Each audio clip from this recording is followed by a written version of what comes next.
Narito ang nadiskubre ng Quad Committee kina Colonel Roriana Garma at Colonel Leonardo sa Quad Committee hearing. Atin pong alamin.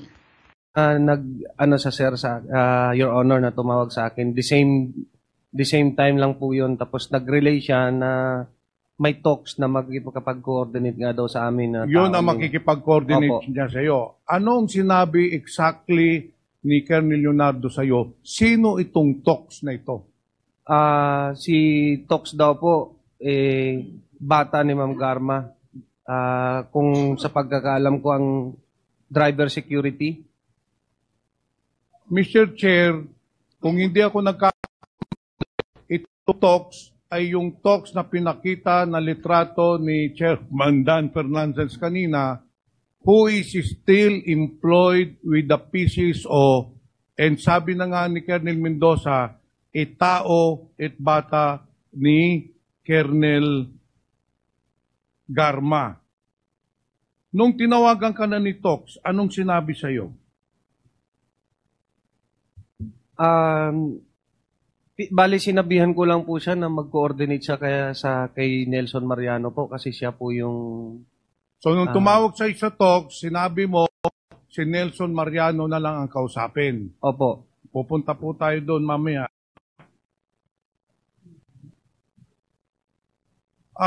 Nelson Mariano, nung nagkausap kayo ni Tox, anong pinag-usapan ninyo? Magandang hapon. Binibigay niya po sa akin yung mga impormasyon, lahat ng detalye, sasakyan, at oras ng paglabas ni General Barayuga. So in short, binigay sa iyo ni Colonel Leonardo lahat ng information, whereabouts, ni General Barayuga. Ang nagbigay po si Tox. Si Tox na ang nagbigay. Ngayon, sa paragraph 12, Colonel Mendoza, nagkausap kayo ni Nelson Mariano at sinabihan kang nakahanap na siya ng hitman. Ano ang pangalan ng hitman na nahanap niya?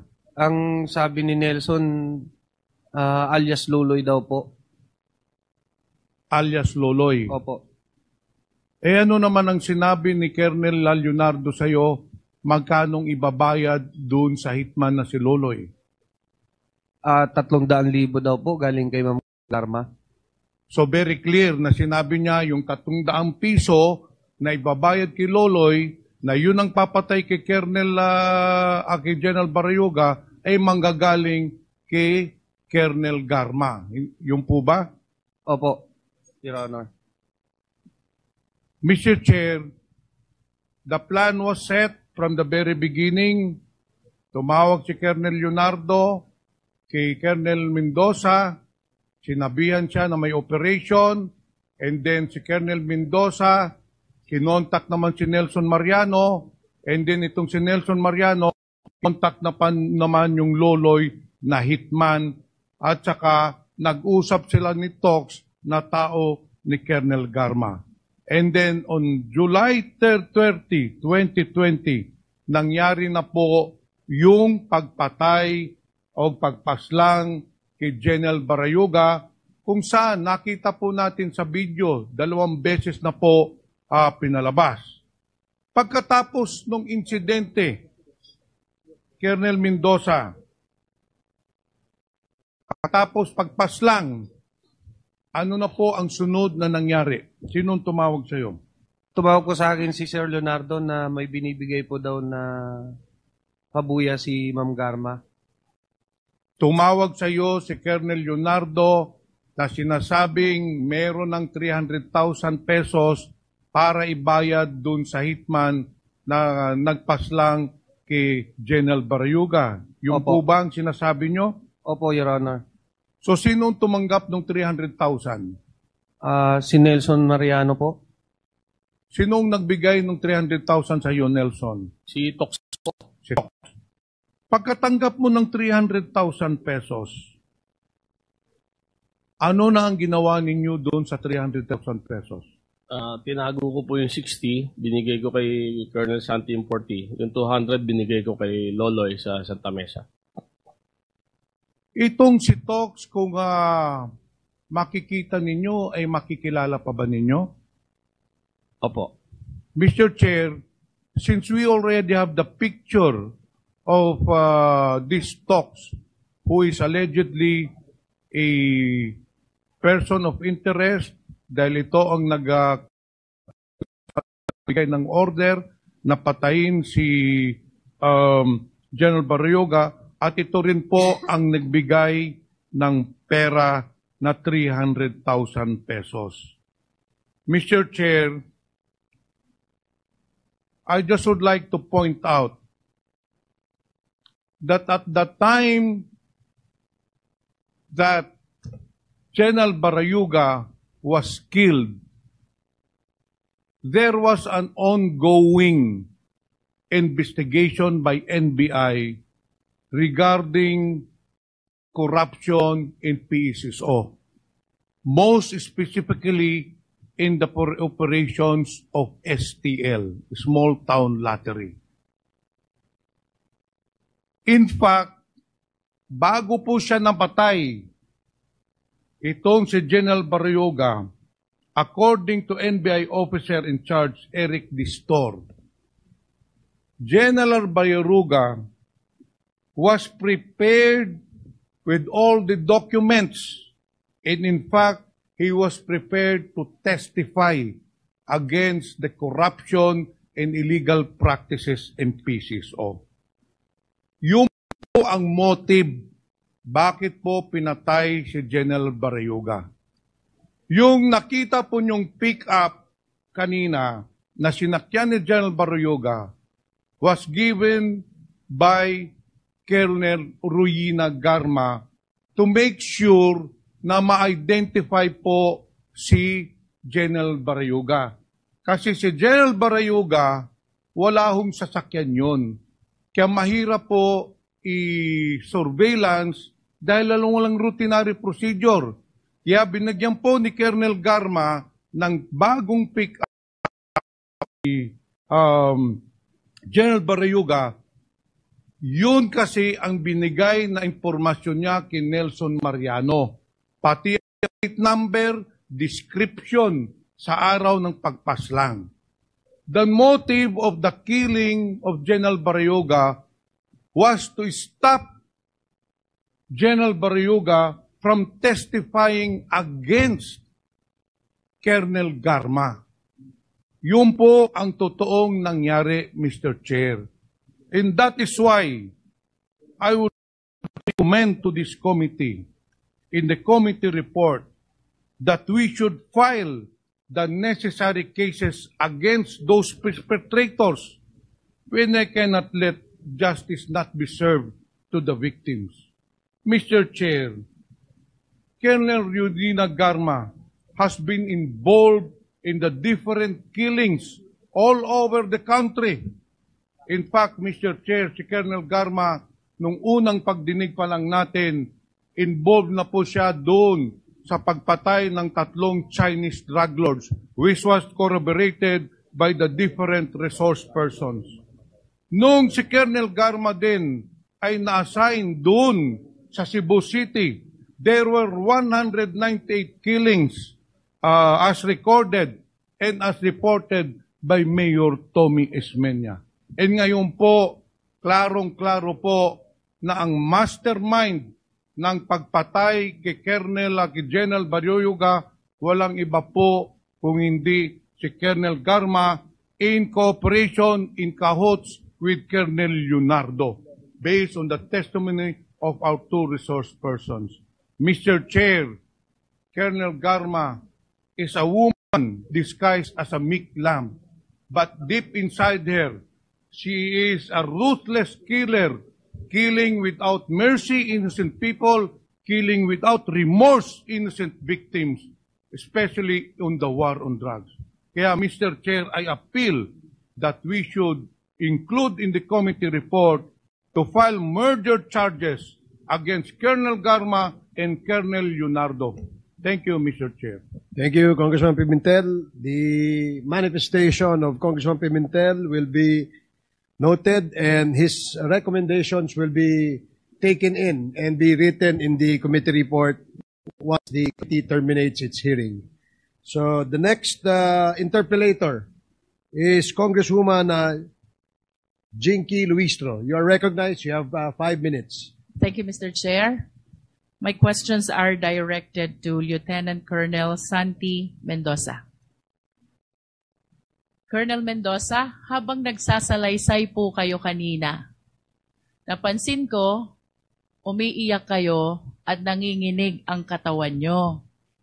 Can you please enlighten us? Why such a demeanor during the time that you were reading your opening statement? Your Honor, hindi ko maiwasang maiyak kasi tinuring ko silang mga upper class tapos ang taas ng tingin ko sa kanila, binigyan ako ng trabaho na sakit sa dibdib eh. Alin po yung masakit sa dibdib, Colonel Mendoza? Binigyan po ako ng trabaho ng mga upper class ko na ikakasira ng buhay ko. And why do you believe na itong trabahong ito'y ikakasira ngayon ng buhay mo? Kasi po, pumatay kami ng inosente. Pumatay kayo ng inosente? And can you please state for the record, sino yung inosenteng tao na pinatay mo? Pinatay nyo? Si Sir Wesley Barayuga po. And when you use nyo, namin, kami, no? Sino ba yung mga tao tinutukoy mo? Sila Sir Leonardo na nag-utos sa amin. Aside from Colonel Leonardo, At si Ma'am Garma po. Colonel Garma, who else? Wala na po. Wala na po iba. Ikaw ba, Colonel Mendoza, ay may asawa? Meron po. Meron ka bang anak? Meron po isa. Ilang taon na po yung anak nyo? 14 years old po. 14 years old. Ilang taon na po ba kayong nasa serbisyo? 22 years na po. 22 years in service. And of course, it is clear to your mind already na dapat ang pulis hindi pumapatay. Tama po ba? That is the general rule. Ang pulis hindi dapat pumapatay because due process must be served. Tama? Opo, Your Honor. As a matter of fact, in our country, death sentence is even suspended. So, ibig sabihin, kahit convicted criminal, kahit punishable by death, because of the law suspending the death sentence, hindi tayo pumatay, no matter how guilty the criminal is. Tama ba? Opo, Your Honor. But of course, you understand also, Colonel Mendoza, may mga circumstances kung kailan ang pagpatay ng pulis ay warranted at legal. Can you please tell us, what are these instances? During legitimate operation po, at the police officer is in danger, the life of the police officer serving the police operation is in danger. I wish to invite your attention to paragraph 7 of your affidavit. Ang sabi niyo po dito, Colonel Mendoza, napilitan kayo isagawa yung proyekto for 2 reasons. 1, opisyal ang nag-uutos. Opo. Pangalawa, natatakot kayo para sa kaligtasan ninyo at ng pamilya ninyo. Do you confirm this? Opo, Your Honor. At kanina po, binanggit ninyo na ang nag-uutos ng proyektong ito ay walang iba kung hindi si Colonel Leonardo at si Colonel Garma. Do you still confirm? Opo, Your Honor. Ano po ang pagkakakilala ninyo kay Colonel Leonardo? Bakit kayo natatakot sa kanya?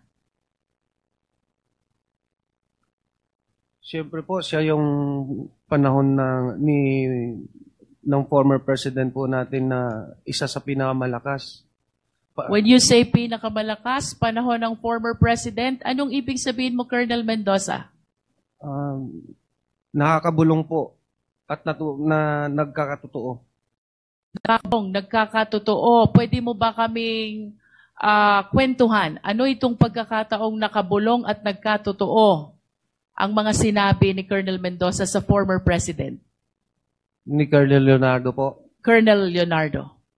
I cannot elaborate more, Your Honor, pero common knowledge po yan sa aming mga operatiba na pag sinabi mong Colonel Leonardo at Ma'am Royena Garma, nasa gilid po yan ng former president.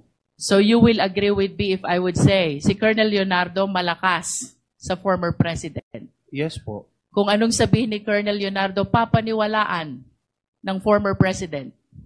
Maaari po. At kung anong hilingin ni Colonel Leonardo, susundin ng former president. Maaari din po. Let's go to Colonel Garma. Naniniwala ka din na si Colonel Garma malakas sa former president. Yes po. At kung anong sasabihin ni Colonel Garma, paniniwalaan ng former president. Yes. Yeah. At kung anong hihilingin ni Colonel Garma sa former president, susundin din ng former president. Tama ba? Maaari din po.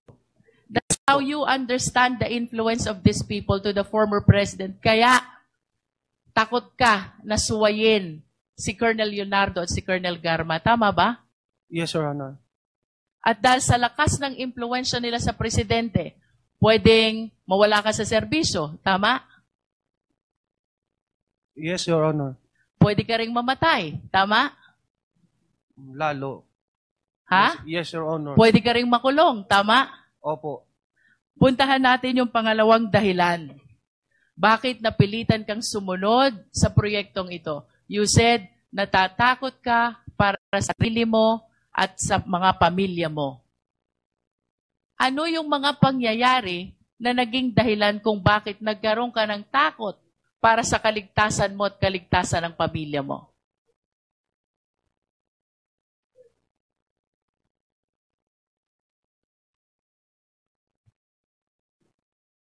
Kasi nga po, ma-impluensya po sila. Pag hindi ko po naman sinunod, baka hindi lang naman ako ang balikan, baka pati pamilya ko pa. Pag sinabi mo ba, Colonel Mendoza, baka hindi lang ikaw ang balikan, anong ibig sabihin mo ng salitang balikan? Kumbaga, hindi ako sumunod, Your Honor eh. So, hindi ako, kumbaga, pagka hindi ka sumunod, hindi ka kanila. What do you fear for your family kung bakit sinabi mo sa salaysay mo, natatakot ako para sa kaligtasan ko at ng pamilya ko? Anong posibleng mangyari sa'yo at sa pamilya mo kung hindi ka susunod kay Colonel Leonardo at kay Colonel Garma? Siyempre po, baka mamamatay po. You are saying posibleng patayin nila ikaw at ang pamilya mo? Are you saying that? Opo, Your Honor. Bakit mo nasabi ito? Anong pagkakataon na napatunayan mo sa sarili mo na kaya nilang gawin ito?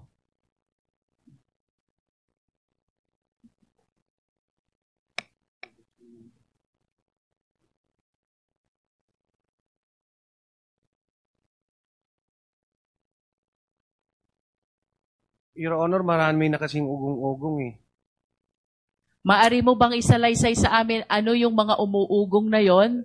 Dahilan kung bakit mo inisip na baka patayin ni Colonel Leonardo at ni Colonel Garma, ikaw at ang pamilya mo, kung hindi ka susunod sa proyekto? Mayroon na pong mga dati pa po sa Davao Region na pag sinabi niyong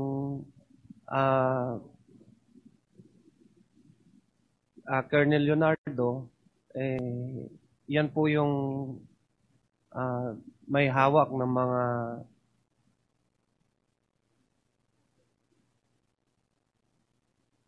May hawak ng ano, Colonel?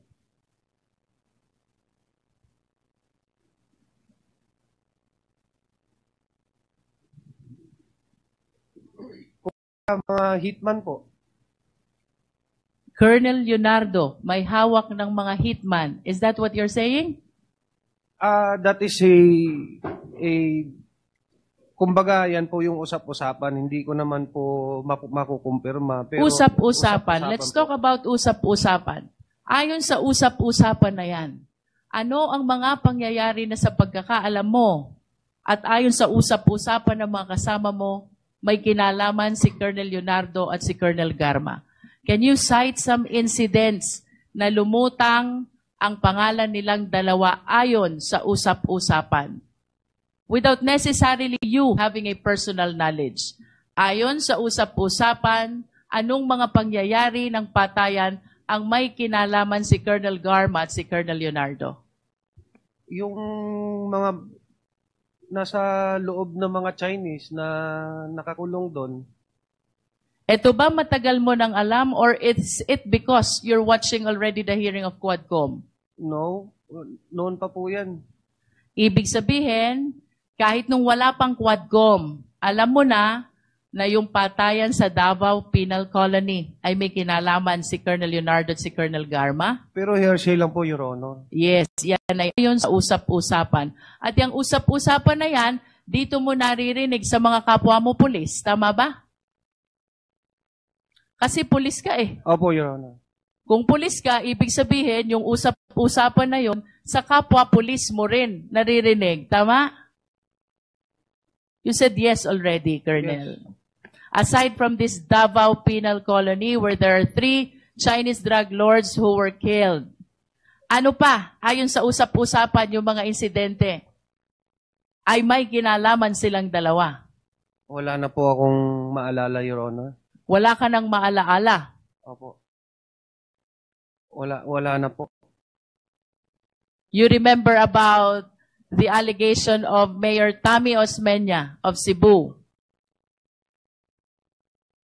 Ngayon na lang po ko yan nalaman kasi nanonood po ako ng congressional. So it is because of the killing incident in Davao Peloni,